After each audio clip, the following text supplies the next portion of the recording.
minasyaitonirrajim. Bismillahirrahmanirrahim. Assalamualaikum warahmatullahi wabarakatuh.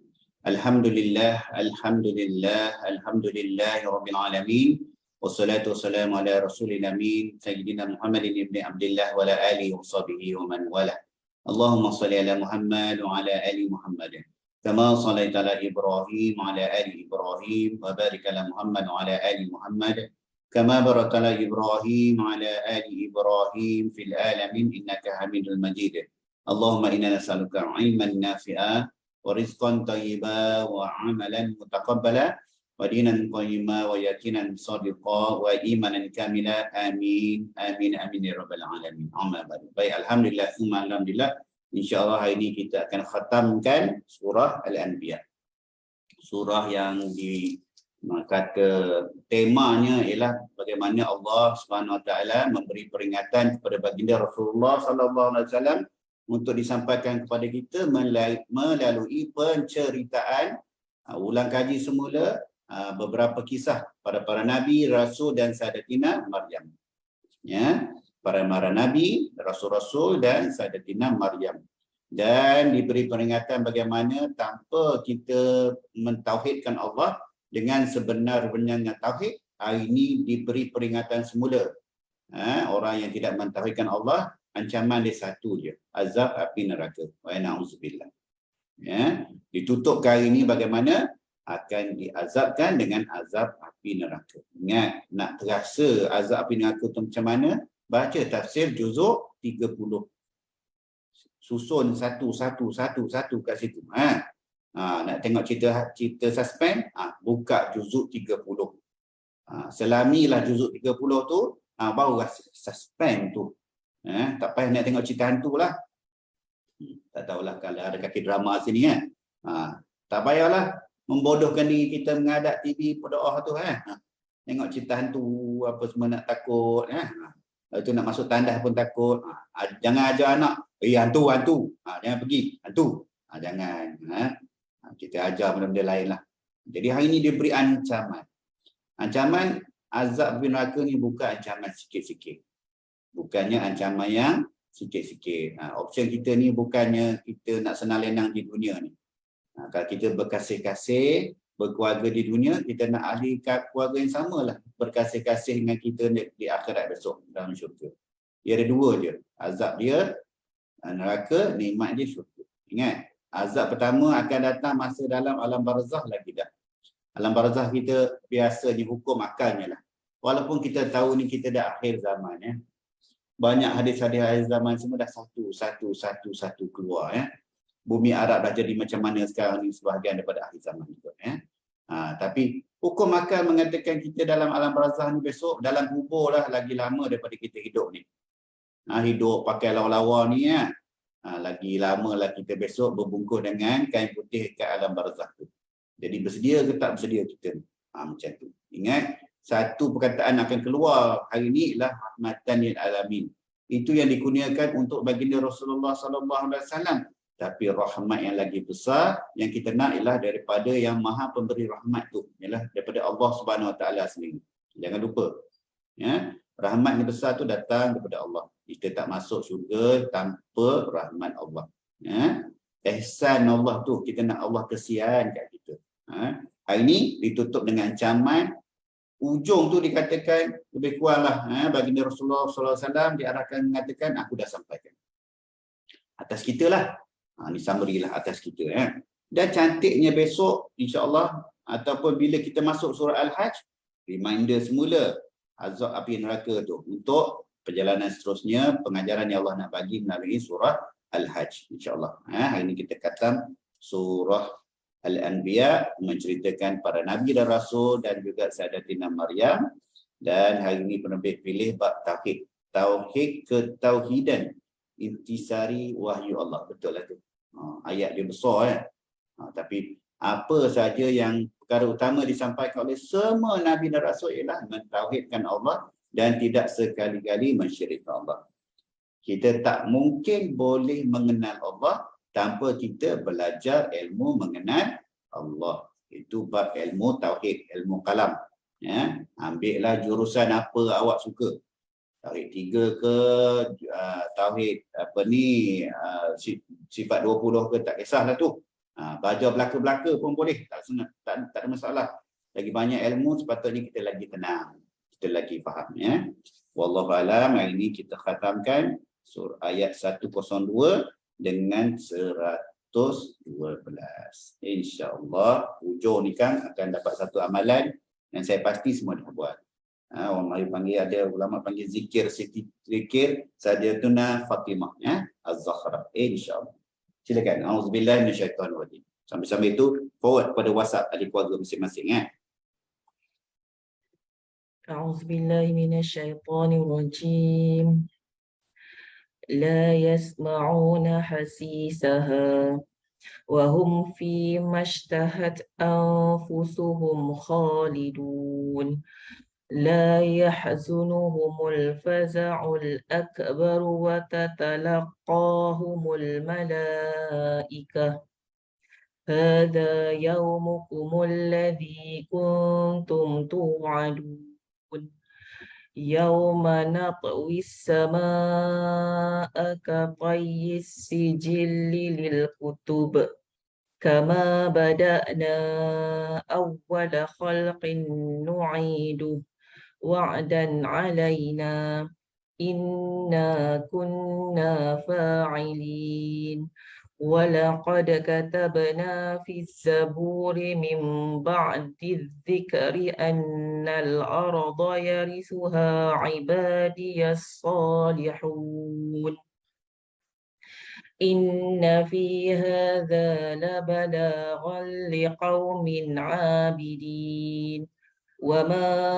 أرسلناك إلا رحمة للعالمين قل إنما يوحى إلي أنما إلهكم إله واحد فهل أنتم مسلمون فإن تولوا فقل آذنتكم على سواء وإن أدري أقريب أم بعيد ما توعدون إنه يعلم الجهر من القول ويعلم ما تكتمون وإن أدري لعله فتنة لكم ومتاع إلى حين قال رب احكم بالحق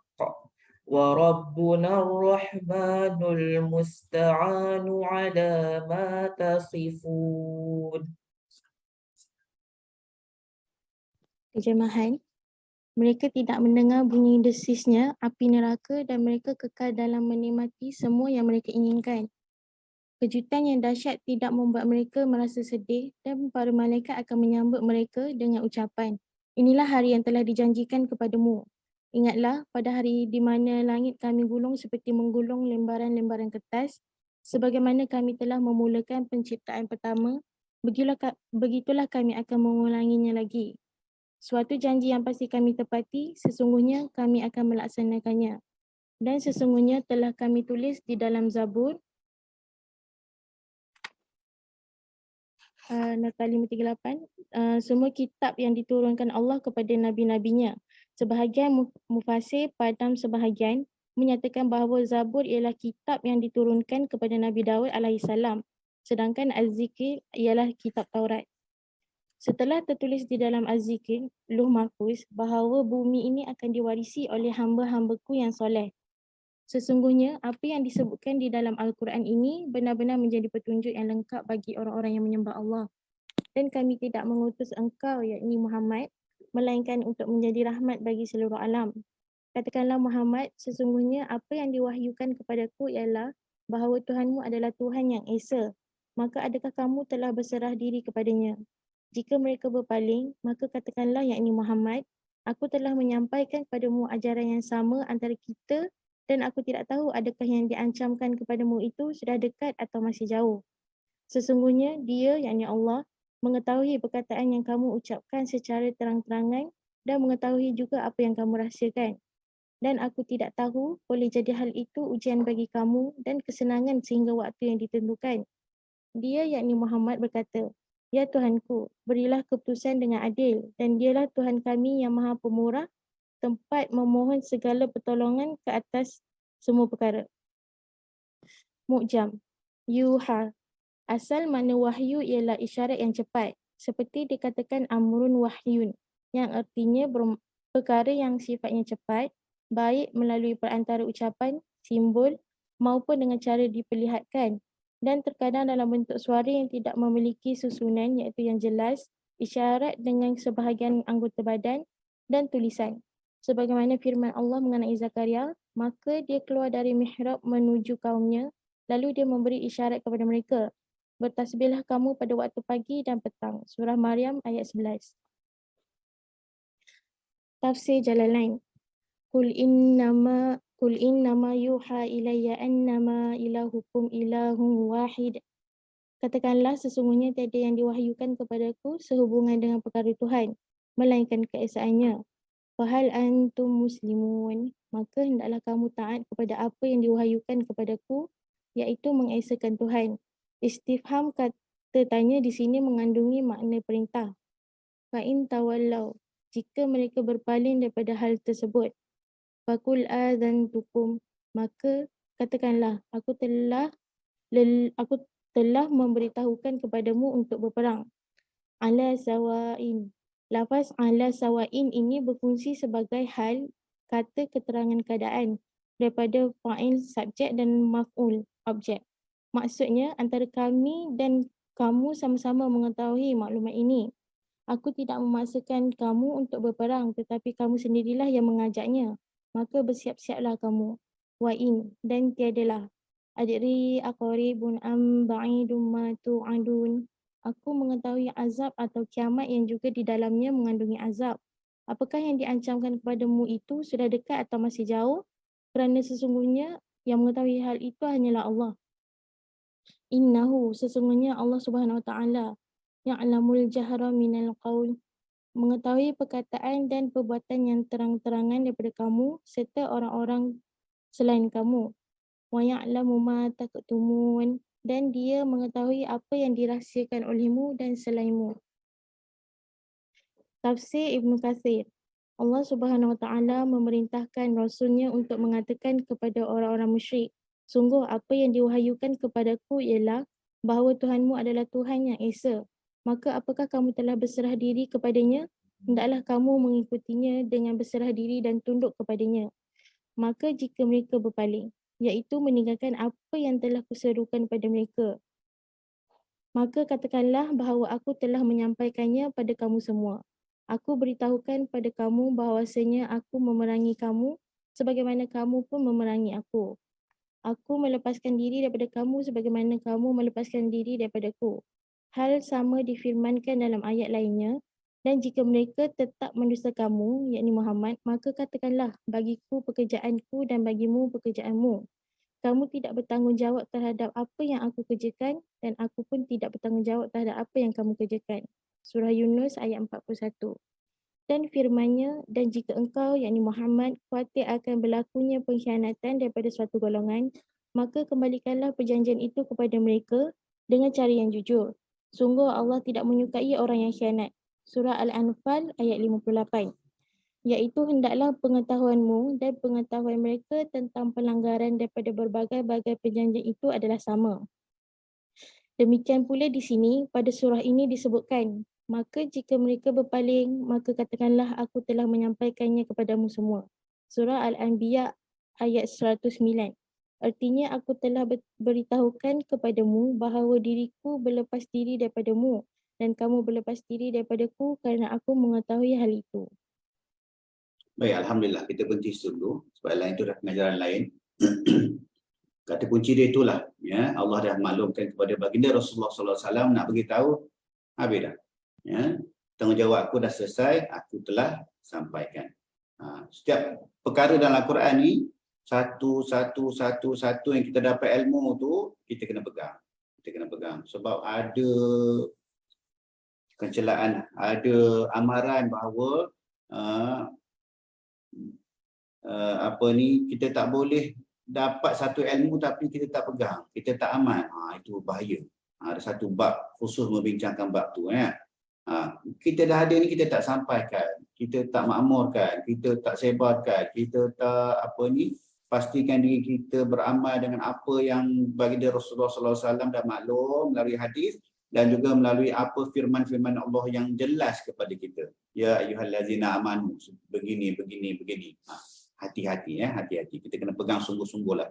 Sekadarnya pada kemampuan kita. Itulah kelebihan sikitnya kan. Kita takkan diberatkan dengan apa yang kita tak boleh tanggung. Itu satu bab. Bab tauhid kepada Allah tak ada option. Dia tak ada 3 tolak 1 tinggal 2. Tak apa, okeylah boleh dapat 2. Rukun iman ada 6, tinggal 1, tak apalah 5 okey, 1 tak okey. Dia tak boleh. Tinggal 1 jadi kosong balik. Kosong tu azab dia, Allah dah beritahu kat sini. Ayat 104. Pergi balik kepada ayat 104 tu, baca balik tafsir Ibn Katsir berkaitan dengan perihal ancaman daripada ayat ni je. Kemudian tengok ancaman lebih, macam saya cakap tadi, buka juzuk 30. Dan ingatlah pada hari di mana langit kami gulung seperti menggulung lembaran-lembaran kertas. Apa makna? Dalam hadis dibawa dalam tafsir Ibn Katsir, di lembaran-lembaran kertas tu ada sebuah hadis mana Rasulullah SAW, ni hadis riwayat Imam Bukhari daripada Ibnu Umar. Dalam hadis ni, sesungguhnya Allah menggenggam bumi pada hari kiamat. Bagaimana menggenggam Allah? Tak usah tanya lah.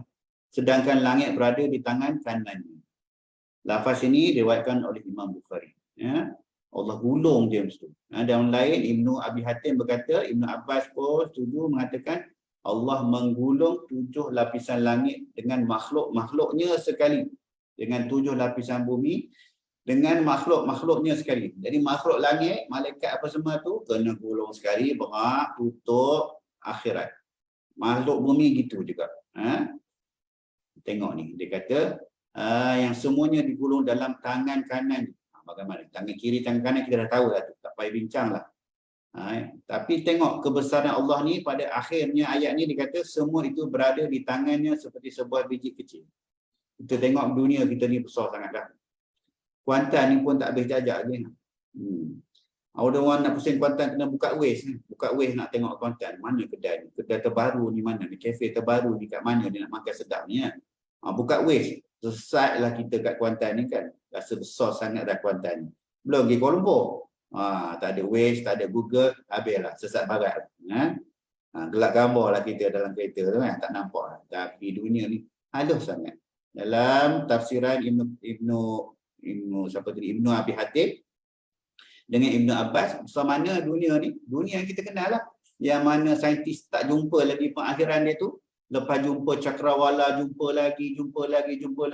Satu-satu cakrawala lagi besar pada yang dunia kita ni, ada matahari lagi besar pada matahari kita, itu pun hanya ibaratkan seperti sebuah biji kecil saja pada tangan Allah.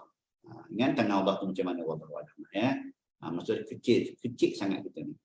Pada hari yang akan dikurniakan timpakan azab pada orang yang Allah bagi ancaman tu, tak ada alasan lagi dah. Jangan kita nak rasa besar kat dunia ni dengan sedikit nikmat yang Allah bagi. Kita rasa besar dah. Kita lupa akan Allah. Itu bacalah balik ya. Baca dalam tafsir Ibn Katsir, menjelaskan sedikit lagi berkenaan dengan ayat 104 tu ya. Wallahu a'lam. Sambung Riyadhus Shalihin. Riyadhus Shalihin. Daripada Ali radhiyallahu anhu, Rasulullah sallallahu alaihi wasallam bersabda kepada Ali dan Fatimah radhiyallahu anhu, apabila kamu hendak tidur, maka takbirlah sebanyak 33 kali. Kemudian bertasbihlah sebanyak 33 kali. Kemudian bertahmidlah sebanyak 33 kali. Hadis riwayat Al-Bukhari dan Muslim. Hadis di atas memberikan pelajaran tentang dorongan untuk berzikir kepada Allah dengan lafaz-lafaz hadis di atas dan membiasakan hal itu ketika hendak tidur atau berbaring. Wallahu a'lam. Dalam hadis ni kita dapat bilangan yang khusus. Siapa yang bagi bilangan ni? Yang ngajar ni baginda Rasulullah sallallahu alaihi wasallam. Tak datang daripada mimpi ulama, tak datang daripada hadirnya Rasulullah dalam mimpi ke apa, tak ada. Ini direct daripada baginda Rasulullah sallallahu alaihi wasallam. Tak boleh tidak amalan yang terbaik daripada Al-Quran, daripada hadis yang sahih daripada baginda Rasulullah SAW, kemudian turutan hadis-hadis lain. Begitulah. Al-Quran, hadis. Hadis apa? Hadis sahih. Ini tak ada isu lah ni. Hadis Imam Bukhari dan Muslim. Cuma ada beza dari segi bilangan. Dalam hadis Imam Bukhari ni berapa bilangan dia? 33, 33, 33. Manakala hadis riwayat Imam Muslim 33, 33. Allahu Akbar 34. Buatlah memang satu, tak kisah. Ni orang panggil tasbih Sayyidatina Fatimah kan. Sebab Sayyidatina Fatimah yang dapat tu daripada baginda Rasulullah sallallahu alaihi wasallam. Kisah pun masyhur kita tahu. Siapa tahu kenapa, macam mana Sayyidatina Fatimah dapat hadis ni daripada Rasulullah? Macam mana cerita di belakang dia tu? Siapa boleh kongsi?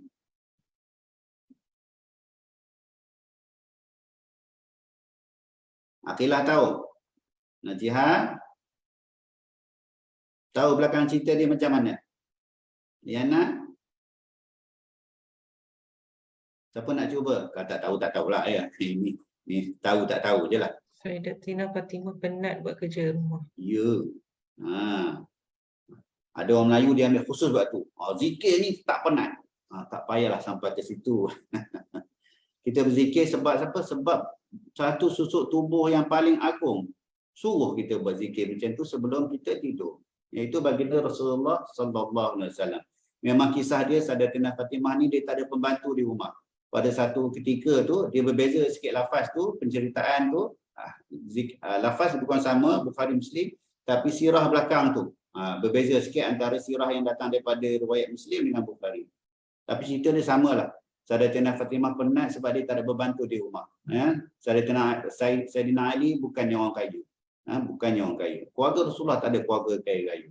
Duit keluar, duit infak keluar gitu, tak ada simpan. Jadi pada satu ketika di mana dikatakan baginda Rasulullah SAW dapat banyak tawanan perang, ghanimah. Maka Sayyidina Ali kata, pergilah minta dengan baginda.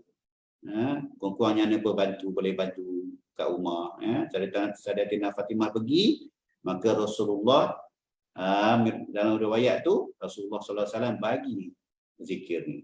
Kalau riwayat Muslim, Rasulullah SAW tak jawab lagi sebab kalau riwayat Muslim, Sayyidatina Fatimah tak jumpa Rasulullah, dia jumpa Aisyah yang tukang tanya.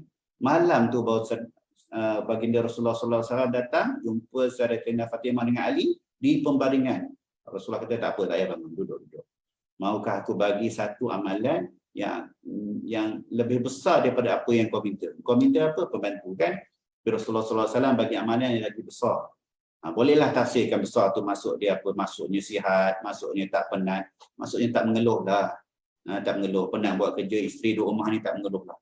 Penat, dah lah pergi office, orka tak siap-siap lagi ni. Balik nak kena masak pula, apa semua ni kan, nak jahit pula, nak gosok baju, nak basuh semua ni, anak demam pula ni. Tak mengeluh. Tak mengeluh. Kepenatan tu mungkin hakikat, tapi dalaman tu kita tak mengeluh. Kita tak mengeluh. Maka Rasulullah SAW bagi zikir. Maka kita amalkanlah. Bukan untuk perempuan yang amal, lelaki pun amalkanlah. Kenapa amal? Sebab baginda Rasulullah SAW yang ajar. Siapa yang belum amal, bermula pada hari ini jangan tidur tanpa berzikir. Apa dia nak zikir? Antaranya dia zikir ni lah. Banyak lagi zikir lain tu. Antaranya inilah zikirnya. 33, 33, 34. Ataupun 33, 33, 33. Ambil wuduk, zikir, lepas zikir barulah tidur. Wallahu a'lam. Hadis Nabi. Hadis Nabawi. Daripada Abu Hurairah radhiyallahu anhu, dia berkata, seseorang pernah berkata, "Ya Rasulullah, doakanlah untuk orang-orang musyrik agar mereka celaka." Mendengar itu Rasulullah SAW menjawab, "Sesungguhnya aku diutus bukan untuk menjadi pelaknat, tetapi aku diutus sebagai rahmat." Hadis riwayat Muslim, Sahih Muslim. Itulah uslub dakwah baginda Rasulullah SAW. Mohon kerahmatan kepada umat dia. Walaupun umat dia ataupun kaum-kaum yang mencela dia. Kisah Nabi Taif tu kan.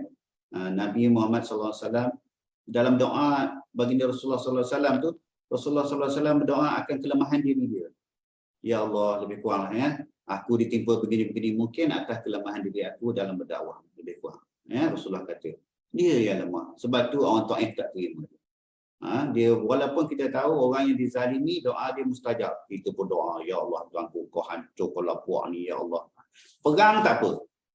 Perang tak apa. Kepada musyrik boleh. Orang kafir boleh, kafir harbi boleh. Tapi sesama muslim tak boleh. Hadis qudsi, banyak kali dah jumpa hadis qudsi ni berkenaan dengan rahmat Allah. Penerbit pun bagus. Dia pilih satu hadis yang kita gulungkan dengan rahmat Allah amat besar. Silakan. Hadis Qudsi.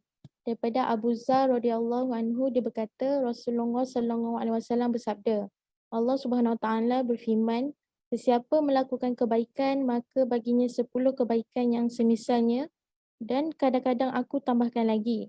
Dan sesiapa yang melakukan keburukan maka balasannya adalah keburukan yang sama atau aku mengampuninya.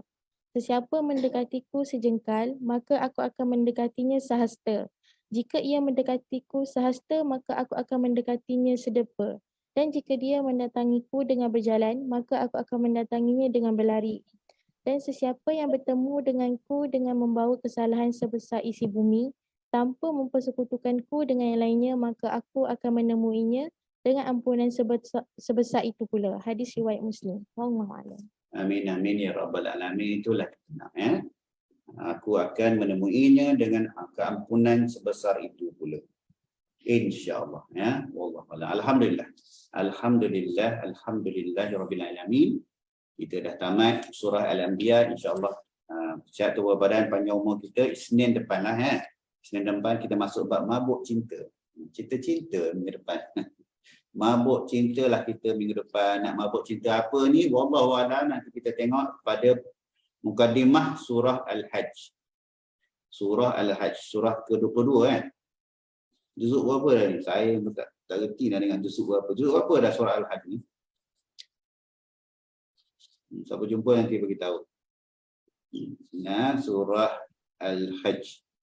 Juzuk 17. Juzuk 17. Terima kasih. Juzuk 17 nanti minggu depan kita mukadimah sikit surah Al-Hajj. Alhamdulillah. Macam itulah slow-slow, pelan-pelan gayuh, satu muka, dah sampai Al-Hajj. Dah sampai separuh dah. Oh, hebat. Orang kalau baca tafsir, bertahun-tahun nak habis Quran. Tuanku Haji Adi Awang tu mengajar di Rusida Saya ingat baru 2 kali khatam gitulah. Berapa tahun? Wallahualam. Lama lah. Lama. Saya belajar di kuliah Tafaqquh Fiddin dan sekali masuk pondok ujung minggu ni baru masuk surah At-Taubah. Baru sampai At-Taubah. Jauh lagi. At-Taubah dah belakang lah At-Taubah dah belakang. Sikit. Biasa satu pengajian kalau 3 jam tu bolehlah 8 ayat kot. Sejam setengah lebih kurang 4 ayat. Lebih kurang gitulah. Kadang-kadang semuka. Jarang sangat nak dapat semuka dalam 3 jam. Biasanya dalam sejam setengah tu 4 ayat, 5 ayat tafsiran. Begitulah. Nak membezakan apa yang kita buat pagi-pagi ni dengan kuliah-kuliah tafsir. Tapi kalau tak pernah pergi pun tak apa. Kuliah pagi ni pun okey dah dalam buat nak kita tadabbur Al-Quran. Kurang-kurangnya kita faham, kita dapat rasalah. Biar cerita pasal apa? Cerita pasal berapa ramai Nabi dan Rasul? Berapa ramai? Baru habis ni. Berapa ramai cerita Nabi dan Rasul dalam Al-Anbiya? Cepat Google.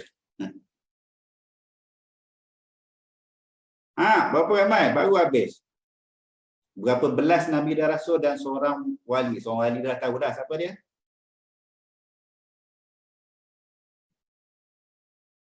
Seorang wali yang kita dah khatam ni. Siapa nama wali yang kita dah sebut tu? Wih, lamanya mikir. Datina Maryam. Maryam. Nabi dan Rasul. Siapa? 16 orang. Sebut je lah. Tak ikut turutan tak apa. Nabi Daud, Nabi Sulaiman, Nabi Musa. Siapa lagi orang lain?